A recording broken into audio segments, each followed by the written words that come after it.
ચૂંટણીના માહોલ વચ્ચે પંચમહાલ એસઓજી દ્વારા ગેરકાયદેસર નાણાકીય હેરાફેરી પર મોટી કાર્યવાહી કરવામાં આવી છે। ગોધરામાં વિવિધ આંગડિયા પેઢીઓ પર દરોડો પાડી પોલીસે ₹50 લાખથી વધુના હવાલા રેકેટનો પર્દાફાશ કર્યો છે।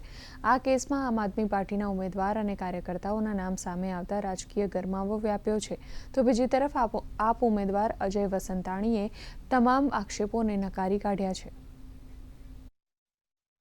ગોધરાની બે આંગડિયા પેઢીમાંથી 3 ઈસમો, જેમાં અજય વસ્તાણી, જે ગોધરા ટાઉન વોર્ડ નંબર 11ના આપ પક્ષના ઉમેદવાર છે, તેમજ અન્ય 2 ઈસમોના નામ આમાં ખુલવા પામેલ છે।